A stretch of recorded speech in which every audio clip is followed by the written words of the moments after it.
It started with heat, the kind that burns your skin even through the windshield glass, the kind that makes the horizon shimmer and melt like it's not really there. David had been driving for hours, squinting against the glare. The car's AC had died 200 miles back, and the desert was laughing at them, stretching endless and merciless in every direction. Beside him, his best friend Mark sat slouched, sweating through his t-shirt, mumbling curses. "Man, this road is dead," Mark said, taking a swig from their last warm bottle of water. "I haven't seen another car in forever. You sure the map was right?" David didn't answer. He was too busy staring at the fuel gauge, which had gone from grim to catastrophic. The old Chevy sputtered, coughed, and then died right there in the middle of the desert highway. The silence was worse than the heat. They got out, blinking against the brutal sunlight. The world felt empty, abandoned, like God had closed the door and left them outside. For an hour they sat on the hood, waiting, hoping. Then, in the distance, Mark spotted movement, a shape growing larger through the wavy air. A bus.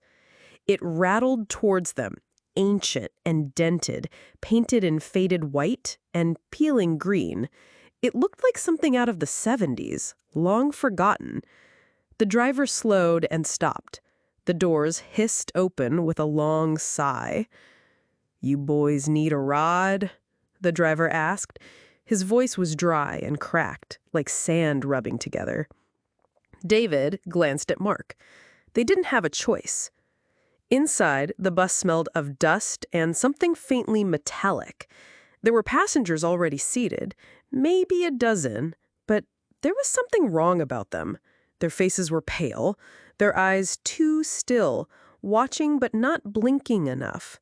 One old woman smiled with too many teeth.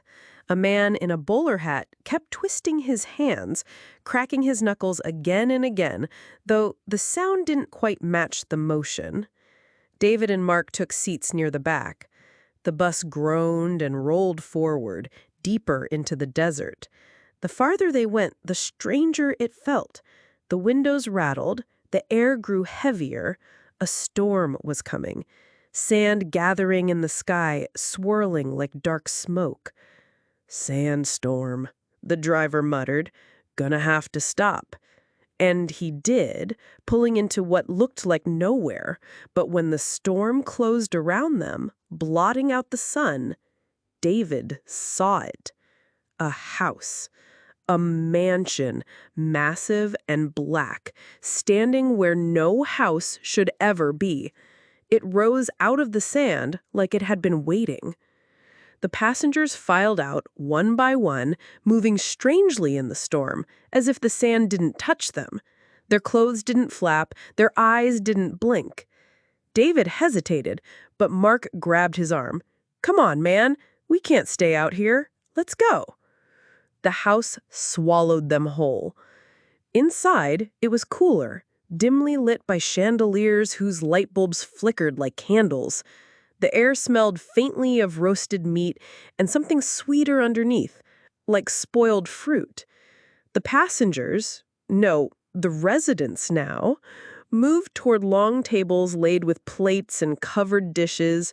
They looked more at home here than on the bus. A tall man with hollow cheeks greeted them. "Welcome.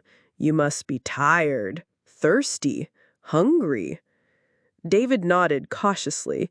His stomach knotted, not from hunger, but from unease. Still, the smell of food was enough to weaken his resistance. They hadn't eaten since morning. The two friends sat at the table. Plates were placed before them, steaming with sliced meat, tender and red.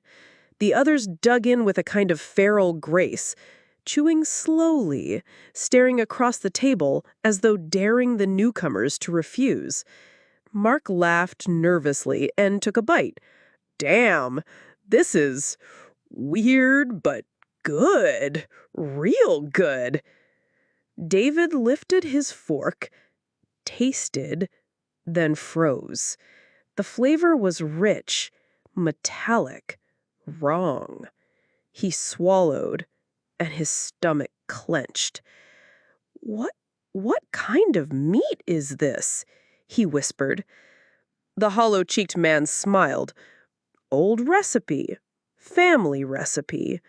The others laughed softly, a chorus of chuckles that felt rehearsed. The night stretched on. The storm howled outside, rattling the windows. But inside the mansion, the air grew thick with whispers. The residents moved strangely now, their faces shifting when David wasn't looking directly at them. Sometimes their eyes seemed larger. Sometimes their mouths were just too wide. Mark, however, seemed unfazed. He was eating more, drinking the sour red wine they poured in his glass. His laughter rang hollow. David pulled him aside. "We need to get out of here. Something's wrong. Look at them." Mark shook his head, eyes glazed. "Nah, man, they're fine. They're just eccentric. Chill out." But David couldn't chill. The wall seemed to pulse faintly. The floorboards whispered when he stepped on them, like breathing through wood. Later, when they were shown to a guest room, David lay awake while Mark snored. That's when he heard it. The sound of dragging, the faint scrape of bare feet in the hallway, a door creaking open, and then silence. When he turned, Mark's bed was empty. David searched the house, his heart hammering. The hallways twisted, longer than they should be, lined with portraits whose painted eyes seemed to follow him. The air stank of iron and rot. He heard a muffled cry. Mark's voice. David followed it down to the basement. The stairs moaned as he descended into darkness. The smell hit him first. Thick, cloying, unmistakable. Blood. In the shadows, he saw them. Figures moving, circling. The residents, their skin peeling back to reveal gray beneath, their eyes hollow pits. They were chanting, low and guttural. Mark was on a slab, wrists bound, chest rising and falling in panicked gasps. David stumbled forward shouting, but the figures turned to him, and their mouths opened in unison, impossibly wide, releasing a sound like wind through a graveyard. The lights flickered, the walls shook, and the residents swarmed. David didn't remember how he escaped, only that he was running, clawing his way out into the storm, his body slashed and bruised. He ran until the mansion was gone, until the desert swallowed it whole again. When the sun rose, he was found wandering by a highway patrol. His clothes were torn, his face pale, his eyes hollow. He didn't speak of Mark. He didn't speak of the house, or the bus, or the storm. But one thing stayed with him. Always.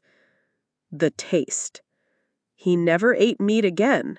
Not once, because he knew what it really was.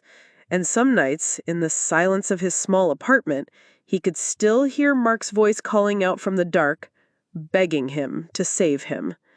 But David never went back.